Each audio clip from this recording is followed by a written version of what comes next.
السلام علیکم ورحمۃ اللہ وبرکاتہ۔ الحمدللہ والصلاة والسلام علی رسول اللہ وعلی آلہ واصحابہ ومن والا۔ اعوذ باللہ السمیع العلیم من الشیطان الرجیم، بسم اللہ الرحمن الرحیم۔ رب اشرح لی صدری ویسر لی امری واحلل عقدۃ من لسانی یفقہوا قولی۔ سبحانک لا علم لنا الا ما علمتنا انک انت العلیم الحکیم۔ رب زدنی علما۔ میرے معزز دینی ملی بھائیوں، دوستوں اور ساتھیوں، آج کا بیان ہے زکوٰۃ کے فوائد۔ زکوٰۃ اسلام کے فرائض میں سے ایک فرض اور اسلام کا اہم ترین رکن ہے۔ کلمہ شہادت اور نماز کے بعد سب سے اہم ترین رکن ہے۔ اس کی فرضیت قرآن و سنت اور مسلمانوں کے اجماع سے ثابت ہے۔ کوئی مسلمان اس کا اگر انکار کرتا ہے تو وہ کافر اور مرتد ہے، اس کو فوراً توبہ کرنی چاہیے۔ زکوٰۃ کی ادائیگی سے بندے کو دنیا اور آخرت کی سعادت ملتی ہے، اللہ رب العالمین کا قرب حاصل ہوتا ہے، ایمان میں اضافے کا باعث بنتی ہے۔ زکوٰۃ کی ادائیگی سے بندے کو اجر عظیم ملتا ہے۔ ارشاد باری تعالی ہے، اعوذ باللہ من الشیطان الرجیم، بسم اللہ الرحمن الرحیم، یمحق اللہ الربا ویربی الصدقات۔ اللہ رب العالمین سود کو ختم کرتا ہے اور صدقات کو بڑھاتا ہے۔ سورہ روم آیت نمبر 39 میں اللہ رب العالمین نے ارشاد فرمایا، وما آتیتم من ربا لیربو فی اموال الناس فلا یربو عند اللہ وما آتیتم من زکاة تریدون وجہ اللہ فاولئک هم المضعفون۔ جو سود پر دیتے ہو کہ لوگوں کے مال میں بڑھتا رہے تو وہ اللہ کے ہاں نہیں بڑھتا، اور جو کچھ صدقہ زکوٰۃ تم اللہ کی خوشنودی کے لیے دیتے ہو تو ایسے ہی لوگ ہی اپنا دو چند کرنے والے ہیں، یعنی وہی لوگ کئی گنا بڑھانے والے ہیں۔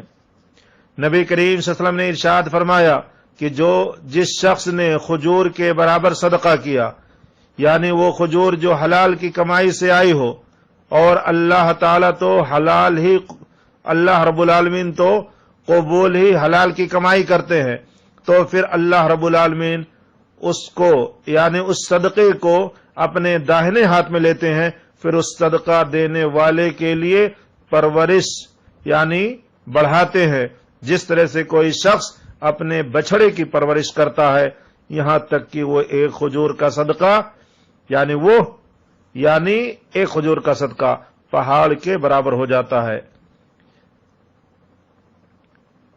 معلوم یہ ہوا کہ دینے والے کے اخلاص کی بدولت بعض اوقات معمولی چیز حتیٰ کہ یہ کھجور اللہ کے ہاں پہاڑ بن جاتا ہے۔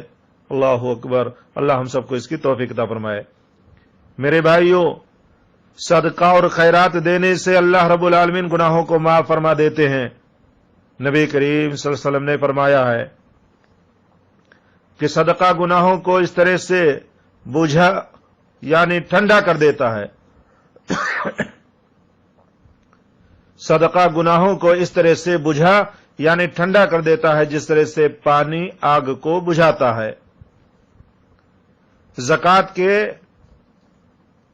بہت سارے اخلاقی فوائد ہیں، انہی میں سے بعض پیش خدمت ہے۔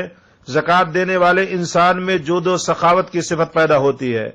زکوٰۃ دینے سے فقیر اور مسکین بھائیوں کے لیے جذبہ رحم، مہربانی ابھرتا ہے، اور دوسروں پر رحم کر کے خود بھی اللہ کی رحمت حاصل کرتے ہیں۔ نیز مسلمانوں کو نفع پہنچانے سے انسان کو دلی سکون اور راحت ملتی ہے، اور وہ لوگوں کی نگاہوں میں بھی محبوب بن جاتا ہے۔ زکوٰۃ ادا کرنے سے انسان کا نفس بخل اور کنجوسی اور نفس کی بخیلی سے پاک ہو جاتا ہے۔ اللہ رب العالمین نے ارشاد فرمایا، خذ من اموالہم صدقۃ تطہرہم وتزکیہم بہا۔ آپ ان کے مالوں میں سے صدقہ لے لیجئے جس کے ذریعے سے آپ ان کو پاک و صاف کر دیں۔ زکوٰۃ کے بہت سارے معاشرتی فوائد بھی ہیں۔ زکوٰۃ ادا کرنے سے دنیا کے بے شمار ملکوں میں مقیم حاجت مند لوگوں کی ضرورتیں پوری ہو جاتی ہیں۔ زکات دینے سے مسلمانوں کو مالی استحکام ملتا ہے، ان کی معاشی و معاشرتی حالت بہتر ہو جاتی ہے، اجتماعی سطح پر شان و عظمت ملتی ہے۔ اسی لیے مصارف زکات میں جہاد فی سبیل اللہ کو بھی مد نظر رکھا گیا ہے کہ زکات کے مصارف میں جہاد کی ضروریات بھی پوری ہوں۔ زکات ادا کرنے سے فقیر اور امیر کے درمیان محبت و پیار کا رشتہ قائم ہو جاتا ہے، جو مال و دولت کی وجہ سے غریبوں میں جو فطری حسد و بغض پیدا ہوتا ہے وہ زکات کی بدولت دور ہو جاتا ہے۔ اس لیے جب امیر لوگ انہیں اپنے مال کا حصہ پیش کرتے ہیں تو پھر ان کے تعلقات میں بہتری آتی ہے اور پیار و محبت میں اضافہ ہو جاتا ہے۔ زکات و خیرات مال میں اضافہ کا سبب بنتے ہیں، مال دینے والے کے مال میں برکت پیدا ہوتی ہے۔ اللہ کے رسول صلی اللہ علیہ وسلم نے بیان فرمایا، ما نقصت صدقۃ من مال، خیرات کرنے سے مال میں کمی واقع نہیں ہوتی۔ یعنی ممکن ہے کہ عدد کے اعتبار سے تو مال میں کمی دکھائی دے مگر برکت کی وجہ سے کمی نہیں آئے گی، کیونکہ اللہ رب العالمین خیرات کرنے والوں کے مال میں برکت عطا فرما دیتے ہیں اور اس کا نعم البدل بھی عنایت کرتے ہیں۔ زکات ادا کرنے سے مال و دولت اغنیا کے مابین ہی منجمد نہیں ہوتی بلکہ وہ مسلسل گردش میں رہتی ہے، جس کی بدولت بہت سارے لوگ فائدہ اٹھاتے ہیں۔ اس کے بجائے اگر دولت مالداروں کے ہاتھوں میں رہے اور وہ زکات نہ ادا کریں تو یقیناً اس سے فقراء کو کوئی فائدہ نہیں ہوگا۔ معلوم یہ ہوا کہ زکات ادا کرنا ایک فریضہ ہے جس سے معاشرے پر بڑے عمدہ اثرات مرتب ہوتے ہیں۔ فرد کی اصلاح کا مرحلہ ہو یا معاشرے کی اصلاح کا، زکات اس سلسلے میں بڑا اہم کردار ادا کرتی ہے۔ اللہ رب العالمین نے مالداروں پر زکات اس لیے فرض کی ہے تاکہ محتاج، ضرورت مند اور مسلمانوں کے عام منافع میں مدد کی جا سکے۔ قرآن کریم کی بہت ساری آیات میں اللہ رب العالمین نے زکات ادا کرنے کا حکم دیا ہے۔ اسی طرح سے خرچ کرنے والوں کی تعریف اور ان کے اجر و ثواب کا بھی ذکر فرمایا ہے۔ ارشاد باری تعالی ہے، سورہ سبا آیت نمبر 49، قل ان ربی یبسط الرزق لمن یشاء من عباده ویقدر له وما انفقتم من شیء فهو یخلفه وهو خیر الرازقین۔ کہہ دیجئے کہ میرا رب اپنے بندوں میں جس کے لیے چاہے روزی کشادہ کرتا ہے اور جس کے لیے چاہے تنگ کر دیتا ہے۔ تم جو کچھ بھی اللہ کی راہ میں خرچ کرو گے اللہ اس کا پورا پورا بدلہ دے گا اور وہ سب سے بہتر روزی دینے والا ہے۔ زکات دین اسلام کے اہم ترین ارکان میں سے ایک ہے اور زکات میں دین و دنیا کا کمال واقع ہوتا ہے۔ نبی کریم صلی اللہ علیہ وسلم نے فرمایا، زکات ایک برہان ہے، یعنی زکات دینے والے کے ایمان کی دلیل و برہان ہے۔ زکات میں کے فوائد میں یہ بھی شامل ہے کہ زکات مال کو پاک کرتی ہے، زکات دینے والے کے اجر و ثواب میں اضافہ ہوتا رہتا ہے اور اس مال میں بھی برکت ہوتی رہتی ہے جس میں سے زکات ادا کی جاتی ہے۔ زکات دینا اللہ رب العالمین کے شکر گزار بندوں کی نشانی ہے اور شکر کرنے سے برکت ہونا یہ ایک فطری عمل ہے۔ بہت سی دینی و دنیاوی برکتیں حاصل ہوتی ہیں، بے شمار بلائیں اور مصیبتیں ٹل جاتی ہیں، دعاؤں کو قبولیت عامہ حاصل ہوتی ہے۔ پیارے حبیب صلی اللہ علیہ وسلم کا پیارا فرمان، صدقہ کرنے سے مال کم نہیں ہوتا بلکہ بڑھتا رہتا ہے۔ ایک دوسری حدیث میں آپ نے بیان فرمایا کہ ہر صبح اللہ کے 2 فرشتے نازل ہوتے ہیں اور دعا کرتے ہیں، اے اللہ خرچ کرنے والوں کو مزید عطا فرما۔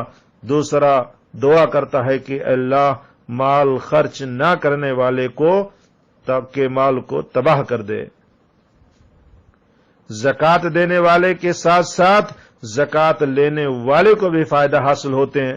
ظاہر ہے کہ محتاجوں، ضرورت مندوں اور مسافروں کو زکات دی جاتی ہے جن سے ان کی ضرورتیں اور حاجات پوری ہوتی ہیں۔